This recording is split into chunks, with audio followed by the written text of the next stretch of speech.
सीता ओ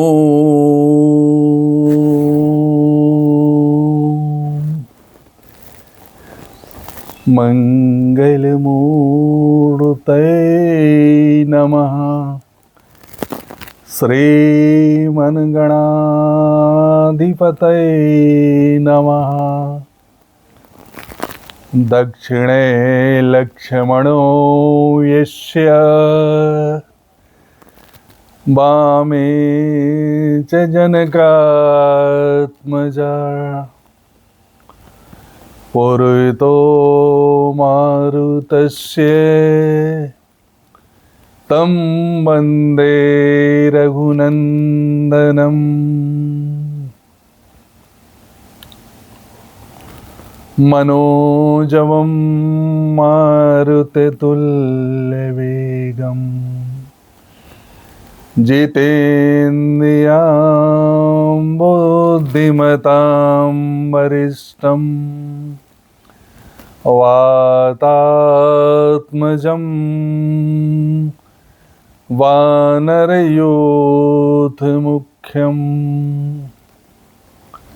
श्रीरामदूतं शरणं प्रपद्ये। श्रीरामदूतं शरणं प्रपद्ये। बोले राजा रामचंद्र सरकार की जय। हनुमंत लाल की जय। जय जय श्री सीताराम। आइए हम हनुमान जी के अद्भुत पराक्रम के कुछ प्रसंगों पर चर्चा करते हैं। वैसे तो हनुमान जी महाराज विद्या बुद्धि के निधान, ज्ञानवान, वेतज्ञ, तीक्ष्ण बुद्धि, सर्वशास्त्र पारंगत हैं और शौर्य वीर के आगार, आजन्म नैष्ठिक ब्रह्मचारी हनुमंत लाल जी शंकर के अंश से वायु के द्वारा कपिराज केसरी की पत्नी अंजना के गर्भ से चैत्र शुक्ल एकादशी को अवतरित हुए एक मत के अनुसार, और जिनका अद्भुत कार्य, जिनका और किसी से सर्वथा यह कार्य असंभव था, ऐसे हनुमान लाल जी की अनंत शौर्य बल है, उनका अनंत लीलाएं हैं। एक बार अहिरावण राम लक्ष्मण को निद्रा अवस्था से मोहनी विद्या से मोहित करके पाताल लोक में ले गया। तब हनुमान जी ने शोक मग्न वानर सेना को ढाढ़स दिलाया और प्रतिज्ञा की कि 14 भुवन और तीनों लोकों में मैं पता कर हनुमंत लाल जी का खोज करके प्रकट कर दूंगा। ऐसा कहकर हनुमान जी प्रलय काल के बादलों के समान भयंकर चलकर एक गिरिध के संकेत पर सीधे पाताल लोक जाते हैं और पाताल लोक में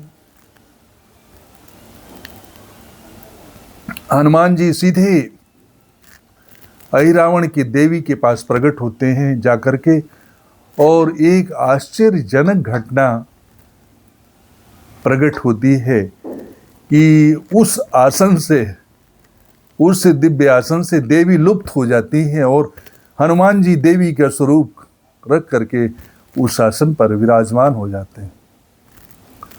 देवी को भोग लगने लगता है भोग लगता है, सारा भक्षण हनुमान जी भोग का करने लगते हैं। और जब आगे चलकर तैयार करके राम और लक्ष्मण की जोड़ी को बलि के लिए देवी के समक्ष प्रस्तुत किया जाता है, तो हनुमंत लाल जी देवी के स्वरूप में बड़े वेग के साथ आकर उन राक्षसों का नाश किया है और अहिरावण को गले से काट करके अग्नि होम में आहुत में डाल दिया है। ऐसा हनुमंत लाल जी का दिव्य पराक्रम है। अनंत अनंत हनुमंत लाल जी की कथाएं हैं। श्री राम गाथाओं में तो हनुमंत लाल जी पराक्रमी राम सेवक हैं। राम गाथाओं में उनको पराक्रमी राम सेवक बताया गया है। और अतुल बल पौरुष की कथा, हनुमंत लाल जी के अतुल बल पौरुष की कथा अन्य जगहों पर भी गाई गई है। ऐसा उनके अंदर अतुलित बल है। और केवल त्रेता युग में ही नहीं उनके प्रभाव की चर्चा है, बल्कि द्वापर में भी हनुमान जी महाराज की बल पौरुष की चर्चा है, बुद्धिमत्ता की चर्चा है।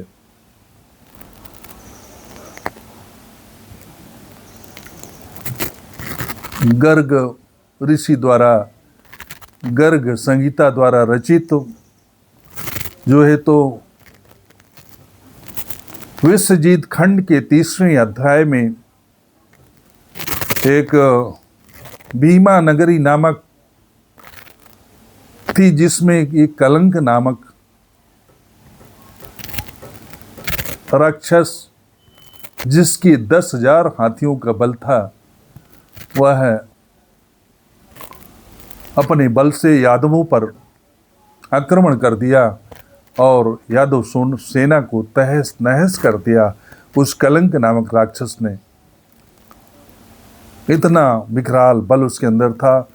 तब श्री कृष्ण के बड़े पुत्र युद्ध में ऐसा लगा कि वो पराजित होने की स्थिति में उससे आ जाएंगे।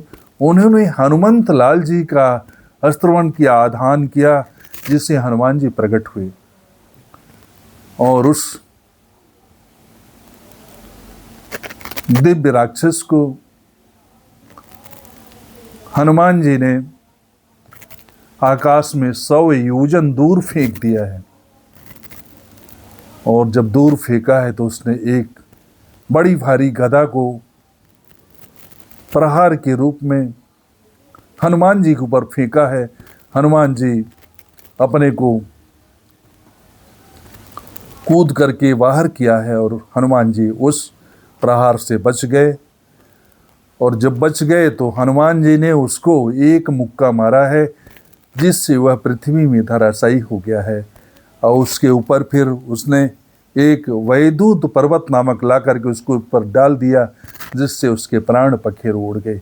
ऐसी ऐसी दिव्य पराक्रम की कथा हनुमान तो लाल जी की है, जो हमें प्रेरित करती है उनके पौरुष की, उनके बल की, अतुलित बल की।